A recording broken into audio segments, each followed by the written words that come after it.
Hello and welcome back to the another episode of the Hindu News Analysis. Well, it is 24th June today, and in this video, we are going to discuss some important articles which could be very much relevant for your preparation. Before we start our discussion, the things which happened from the last night were very much, the world was moving very fast with respect to the Iran war. And in the morning today, when I woke up, I saw a tweet from Donald Trump in which he congratulated everybody about the ceasefire which is about to happen between Iran and Israel. You might had already read the tweet, and in that, what were the conditionalities he had put forward, how the ceasefire will come into effect. First, it would be the Tehran which will stop the which will opt for the ceasefire. Then after that, it would be Israel. Now the conditions seem to be sorted, but after some time, the Iran's foreign minister, I guess, he tweeted, he in a way also pointed out the ceasefire, and at the same time he pointed out that it should be the Israel who should initiate the ceasefire first, then it should be Tehran. So these are the conditions going on, and it seems that both the parties are very much interested in the ceasefire, and they are looking forward to build their countries in their way. And let's see now, let's analyze what was the outcome of this attack. What was the objective of Israel, what was the objective of USA, and what was the objective of Iran in this. So let's try to understand that, and then we will understand, this topic right now. It seems the article which was in the first paper of the Hindu newspaper, even though it is very much relevant with respect to your preparation, but now it has it is looking like a diluted topic right now, but still it is important for our perspective, and also for the deterrence shown by the Iran, and also how the Qatar government, they in a way claimed that they are going to respond proportionately. Let's see what will happen with respect to that, but it seems that both the parties would agree on the ceasefire, and they will deal it in a better way. Now let's try to analyze. First question is, why Israel attacked attacked Iran? There is another article which I had brought here, and this article is basically talking about the Gaza to Iran. Israel's illegal wars grow with the US support. So let's combine both the articles. Let's give a one holistic view of both the articles, so that we will have the better understanding of it. Then we'll move forward and discuss the questions which could be very much relevant for our preparation. Now, why did Israel attack Iran? Before answering this question, let's try to question Israel if they could answer us. The question is, what was the reason for attacking Gaza? Since October 7, as it is claimed for money, for many people in the world, it is the time from where this conflict started, but it goes way back, October 7. But let's suppose on the October 7 there was a deadly attack, which every human being should condemn, deadly attack on Israeli soil, and in which many people died and many people were, took as a hostage by the Hamas. So this happened, and what was the response from the Israel? For what they then, after October 7, Israel retaliated, and what was their response? What was the purpose of all those things? What were they? What was the aim of that response when they attacked Gaza? The aim was first, to show the world, or to show the Hamas, to teach the Hamas a lesson, so that they can never act like this, they can never think of such incident in the future.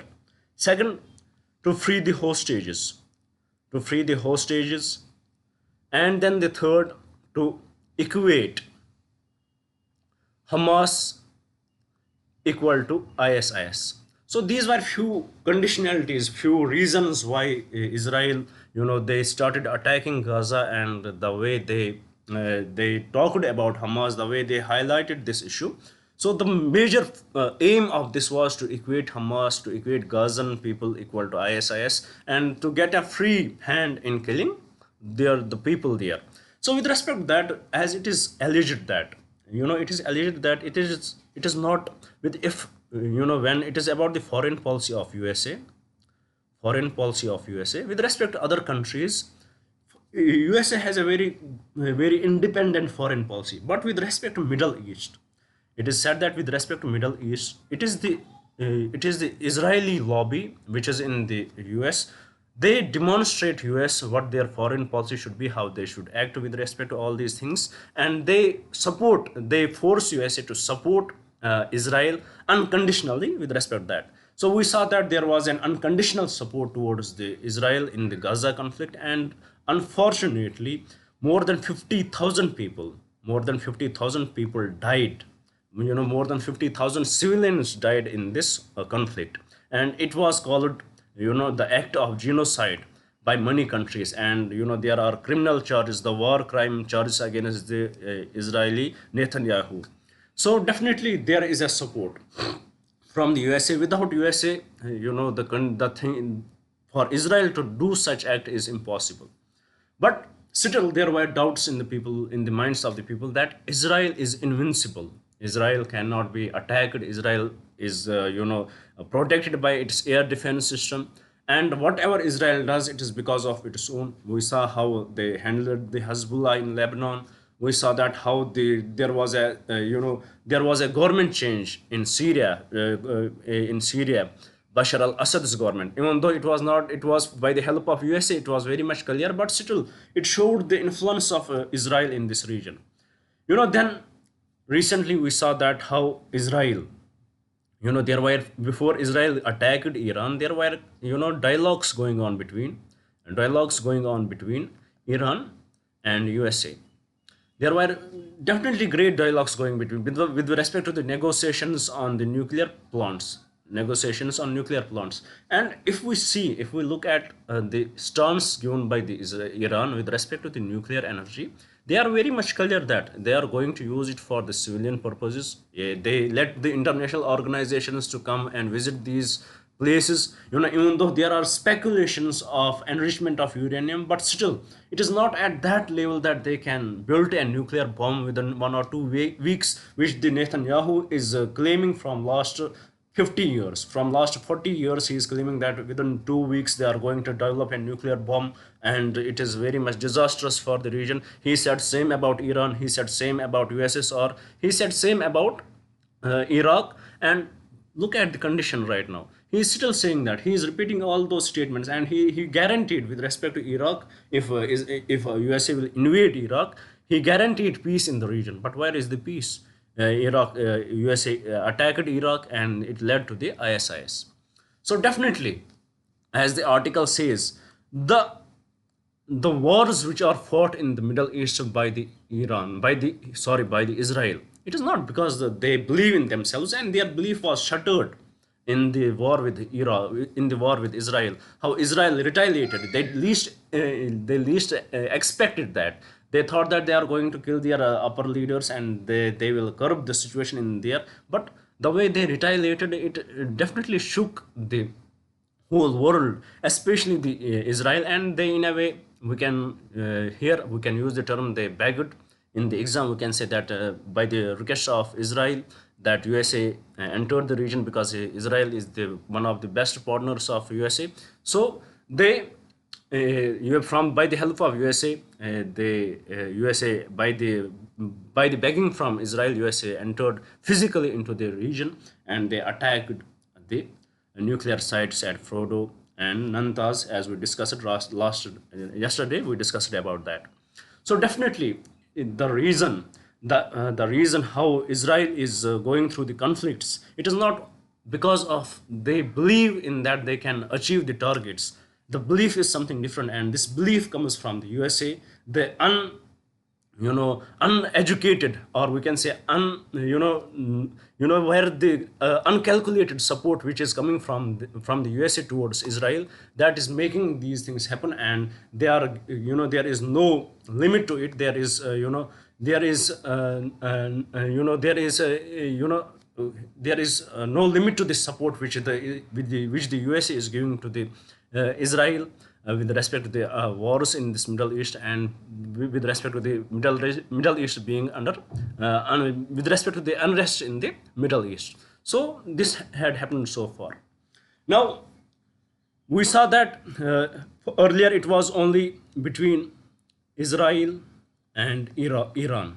After the attack from the USA, Iran made one thing very much clear, that what was the thing, that they are going to retaliate, and we saw that they retaliated. And if you know about the Persian Empire, if you know about the Irani people, they are built different. They are like Afghanis. Their attitude is different. Their civilization is so big. They are from the centuries, and they have this habit. They will prefer to die rather than surrender. So they said that they are going to retaliate against USA. And yesterday we saw that how they retaliated in the air bases of Qatar, air bases of USA in Qatar and Iraq. And what were those air bases that could be important for our preparation with respect to prelims exam? The Al Udeid air base in Qatar, Al Udeid, Al Udeid air base in Qatar. It was attacked. It was attacked, and with respect to Al Udeid, it is the biggest air base of USA in West Asia, as per the article. In the West Asia, it is the biggest air base of USA in West Asia, and almost 10,000. It holds almost 10,000 troopers of USA. In the Qatar, they host almost 10,000 troopers of USA. So this air base was attacked. But with respect to this, the tweet about the ceasefire, he highlighted that no such damage has been done. They had intercepted these missiles coming from the Iran, and Iran has given the prior warning to the USA that they are going to attack it, so that please empty the region. So this was for the retaliation, to show the people that we are capable. If anybody will attack us, we are capable to retaliate. And so please do know the Al Udeid air base, which is relevant for your preparation, which can be important for your preparation. A question about it can be asked in the exam. Where is this Al Udeid air base located? It was recently in news, so we should know that it is in Qatar. And the another air base which was attacked, that is in the western Iraq. This air base, the name of the air base is Ain Al Asad Air Base. Ain Al Asad. Ain Al Asad. It is also an air base of USA. It was also attacked by Iran. So these are the two air bases which were targeted by Iran, and now it is almost that the ceasefire is about to happen. Now let's hope the stability in the region. There was a long tweet from the USA that peace be to Israel, peace be to Iran, and sorry, God bless Israel, God bless Iran, God bless USA. So I guess the conditions are now we can assume that we are moving towards the peace right now. We are moving towards the ceasefire. Now let's see. Now let's answer our question. We did not answer the question. What is the question? What did Israel achieve in this war? Even though they killed their top officials, second, they attacked the nuclear sites.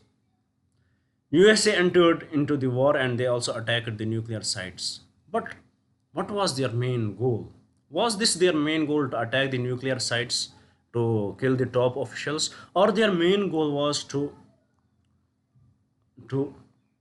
change the regime in this region, or their main goal was to end their nuclear plants to the highest level? What was their main goal? If we look at these, they attacked, indeed they attacked, indeed people died in the Israel, indeed the USA came and it attacked the heavy nuclear sites there. But did it deterred the Iranian people? No, the answer to it is big no, because they are still strong, they still retaliated. If this war is going to end here, it is going to end on the last retaliation from the Iran. They still retaliated. So they did not deter the Iranian people, even though they attacked the nuclear sites. But there are no such results from these attacks, as it is believed that even though it has given some damage to them, but there are no such damage that can be everlasting. And they did nothing to change the regime. Even in fact, they had strengthened the relationship between the people and the regime. So definitely, and also with all these measures, the world going against against Israel, the world was against Israel. Everyone was. There are claims that even in USA the people are very much against it. The politicians are very much against Israel, and they know that it was Israel who had violated the international laws. So it damaged the reputation. If we will be much honest with us, it damaged the reputation of Israel. Even though they attacked, they tried to be the aggressors, but they achieved nothing. But what they achieved that Haifa port, their Tel Aviv, it got attacked, it got exposed. Their air defense system got exposed. If the war is won in the numbers, how many people died, what was the damage, who did more damage, then definitely Israel did more damage. But if war is won on the reputation, then definitely Iran is the bigger winner in this conflict, because they deterred the Israel. They entered into the territory of Israel. Their missiles entered into the territory of Israel, and Iran being under sanctions from last 40 years, but still they are able to achieve what other nations did not dare to do so. So definitely, if it is about reputation, then it is the Iran who has won it. If it is about world being on your side, then it is definitely Iran who has won this war. If it is about people dying, innocent people, how many innocent people were died, then definitely it is the Israel who had won the war. So now we will conclude our discussion here. With respect to this topic. Now let's have a look at the question. What kind of question with respect to this topic can be asked? It is much specific to Iran launching its missiles towards Qatar. So here, please remember that what is the air base which was attacked? It is, and the air base which was attacked is Al Udeid air base. This was attacked. So please do know about that. It is the largest. It is the largest air base of USA in West Asia. So please do remember these facts. Now let's try to solve a question, a prelims model question, which can be asked with respect to the Qatar. Here the question says, consider the following statements regarding the geographical boundaries of Qatar. First, Qatar is peninsula with land borders shared with multiple countries. Totally incorrect. It only shares a land border with one country, and that is Saudi Arabia. So first statement is totally incorrect. Second statement, Saudi Arabia is the only country that shares a land border with Qatar. 100% correct. Third, the Gulf of Bahrain separates Qatar from the United Arab Emirates. That is also correct. So with respect to this question, the correct statements are statement 2 and statement 3 only. And from the code given below, the correct code is option D. Now the second article, the Gaza to Iran, Israel's illegal wars grow with US support. We saw that, we discussed that. There is no time, we should not now discuss it again, because it is the wastage of time. But here we know that Israel, after they attacked Iran, it further strengthened this opinion that without USA, Israel is nothing. This is what we can conclude here. Now with this, let's move to the another article here. The article is basically talking about the Operation Sindoor met all objectives, instilled fear in terrorists, says Rajnath Singh, the defense minister. This article is something which everybody knows, but sometimes you need to, there are, if we look at the diplomatic views to handle the situation. Sometimes you have to repeat the things many times so that the world will listen to your narrative. One thing, if we can assume that what went wrong with the respect to Operation Sindoor, one thing which we did wrong, according to me, we did not handle the media that well. That is the only thing which we did wrong in this. Everything was very perfect. We attacked the site, militant sites, very perfectly. We attacked, the army installments very perfectly, and we were very much successful in that. What was the aim of this? First, about Operation Sindoor. Operation Sindoor. What was our aim? Our aim was not to attack the Pakistani territory. We are not like that people. We are not the people who will go for the war. Our approach has been very much different since the independence. Not since the independence, since way back, our approach has been very different. We are not the people who cherish war. We are the people who cherish peace. So, what was our approach? After the Pahalgam attack, our approach was only one thing. Our target, our aim was only one thing: to attack the militant sites which are located in Pakistan, to attack them, to show them that if you enter our, if you try to, invade in our sovereignty, we are going to retaliate, and we are going to retaliate very hard. You cannot come to our country and separate terror here. So to this, it was our aim, and we attacked various places like Murid K, which are known to be the hub of these militants. We attacked them, and it was very much successful. So the aim was to show the world, to show these, to teach a lesson to these militants that you are not going to do this again and again. We will never allow it. And also at the same time, what was our second aim? To show the state of Pakistan that you cannot support them. If you are, right now you are talking about peace and all that, but deep inside you are doing the different to the peace. You cannot support these people, you cannot support these militants, you cannot spread this terror in our region. So our aim was to deter, to show the world, to show the Pakistan and to these terrorists that you cannot do this, to install fear in their hearts, and we were very much successful in that. And we showed that how, what our capabilities are, where we are superior in technology with respect to Pakistan. We showed it in very detail.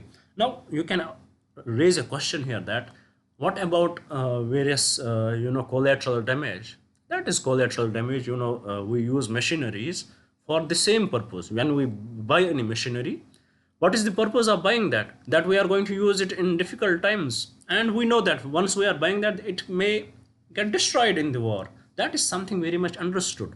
So these are not the questions to be discussed. The question is, did we achieve our target? And the answer to it is big yes. We installed the fear in the people. We installed the fear in the hearts of these terrorists. We installed the fear in the hearts of the Pakistani authority that they should never think of supporting them. And we brought the new normal in the region, that earlier what was thought, if such attacks used to happen, we would hesitate to go for such actions. But from 2016, we had seen the different trend. So we had shown to the world that India is not to be messed with. We are some different people. We cherish peace, but if war is thrown to us, we go with full heart in that. This is the crux of this article. And even though it is the repetition of the same thing, but sometimes it is mandatory for our citizens that we should write about it. It is mandatory for us to write about it, so that we can show the world that what do we feel, what is our stance about it. That is the reason I brought it. And also it is important, because of the Operation Sindoor, it is important for us to know what were the sites which were hit by India in Pakistan. With a question about it can be asked in the prelims exam. So that's why it is important. Now with this, let's move to the another article.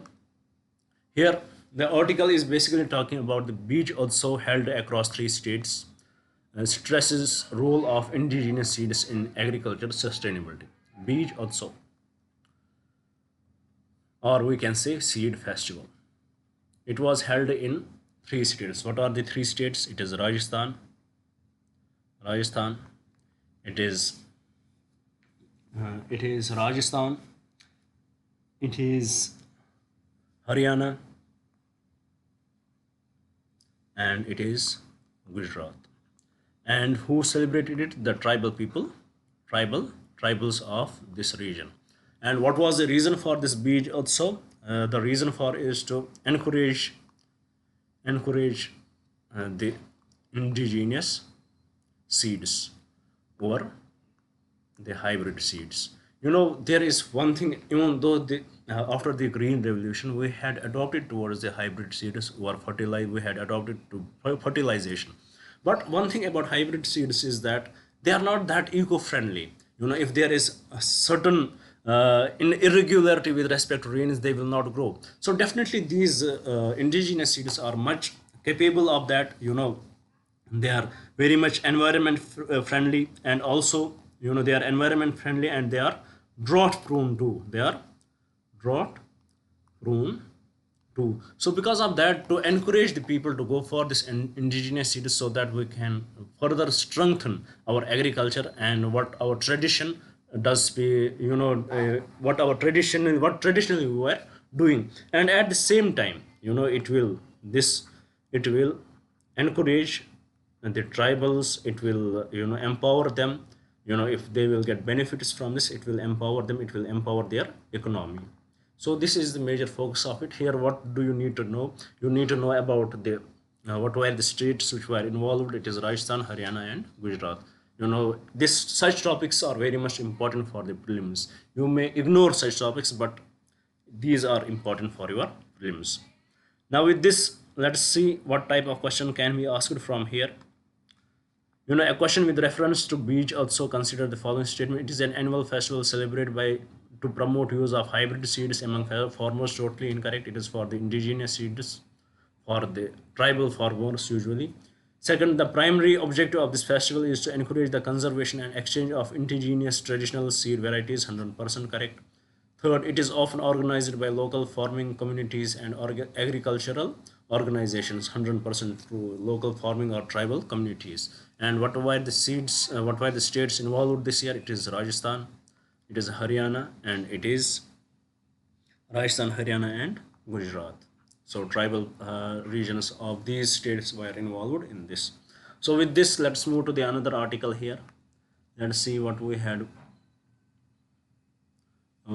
brought. It is about the dairy agriculture impede India-US bilateral trade. It was 2nd April, I guess.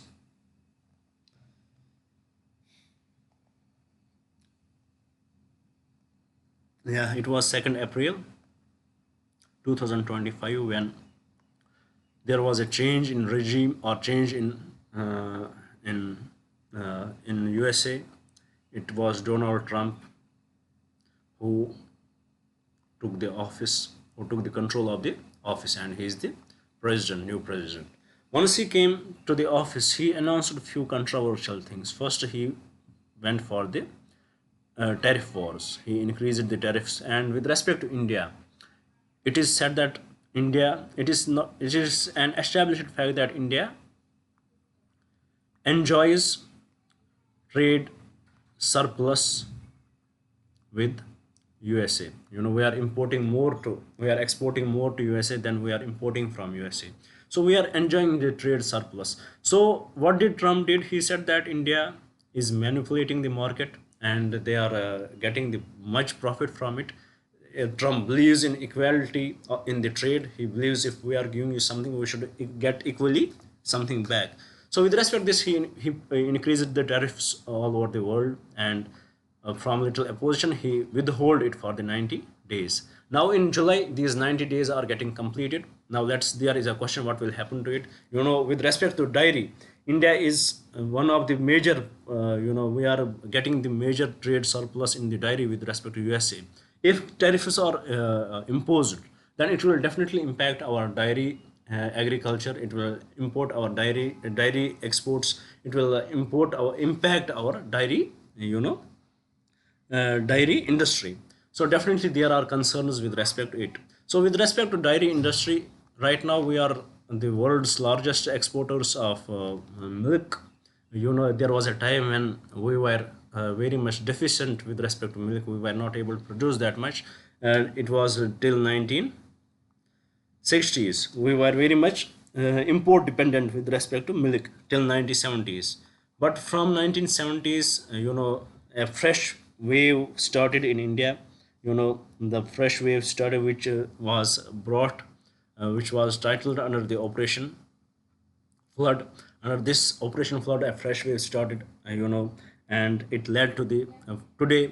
It is also called as it led to the White Revolution, and today we are the highest exporters of the milk to the world. Approximately 24% of the milk goes to the world from India itself. So this is about the India's stand. How earlier we were the very much deficient with respect to milk. We are not able to produce that much. But from 1970s, how the trends changed. It is because of the various policies which the government has brought in. It is because of the White Revolution. And with respect to White Revolution, please remember this name. Vargare Kurian. Vargare Kurian. Please remember this name. He is known as the father of the White Revolution. He is responsible for this. So right now there is a fear with respect to the dairy industry that if there is going to be the deal with the USA, if tariffs will be imposed, how it is going to impact it. It is believed that it is the dairy industry which is going to get impacted to the highest level. So with this much is in the article which is relevant for your preparation. Let's have a look at the question here which can be asked from this article. The question says, with reference to milk production in India, consider the following statement. India is the largest producer of milk in the world. 100% correct. Operation Flood, also known as White Revolution, was primarily aimed at increasing the production of dairy products. That is also true. The per capita availability of milk in India has consistently declined over the last decade. Totally incorrect. So with respect to this question, the correct statements are statement 1 and 2 only. With this, let's move to the last article of today's discussion. Well, it is about about Naxalism. It started, in India from the Naxalite region of West Bengal, and it has been this Naxalism. It has been one of the one of the huge issues in our country. Because of this Naxalism, the terror they had spread, approximately 40,000 people had died because of that. So with respect to this, recently we saw that how Home Ministry Amit Shah, he said that 2026 is going to be the Naxal Mukt Bharat. 2026 is going to be the Naxal Mukt Bharat. So that's how it is important. And here the article is reiterating the point here that our Jawans will win the war against Naxalism, as this Amit Shah says. So these are the victims, and also here the book was pointed out. Name of the book is Leor Oria, which is written about the Naxal victims, how many people died of the Naxalism. Leor Oria, it is the book which has came into the limelight right now about the Naxal victims. So it was mentioned, it was discussed there. And how Naxalism started? It started in 1967. When the people started to intrude in their regions, then definitely they will face the retaliation. And this is what we call Naxalism. And Naxal, it started in Naxal Bari region of West Bengal. Naxal Bari region of West Bengal. And it spread over the areas of Chhattisgarh, Jharkhand, Odisha, Bihar, West Bengal, Andhra Pradesh, and Telangana. And this region is also called the Red Corridor. So this is with respect to Naxalites and this article. This is much you need to know about it. 2026 is relevant because the Amit Shah declared it would be the Naxal Mukti year. And also this Leor Oiria, this book, please remember that this can be the important fact with respect to the Naxalism. A question about it can be asked. The UPSC has this habit to, they will ask the questions with the respect to books. What are they related to if they are in the limelight? So with this, we will conclude our discussion here. Thank you for staying with me. Thank you very much and have a nice day. And one more thing I would like to mention here, every day we upload 2 videos on our on our platform here. And the aim is to cover your full syllabus. If the name of the initiative is Target IAS 2025, Target IAS 2026, sorry. In it, every day we upload two videos, one in the morning session, which is this, and one in the evening session, which is the static syllabus based. And in it, we had started with Indian polity. And in Indian polity, right now we are discussing the union executive and we are discussing the president. So please join me again at 7 p.m. because there we are going to discuss the static syllabus. So with this, I would like to conclude it. Thank you for staying with me. Thank you very much and have a nice day.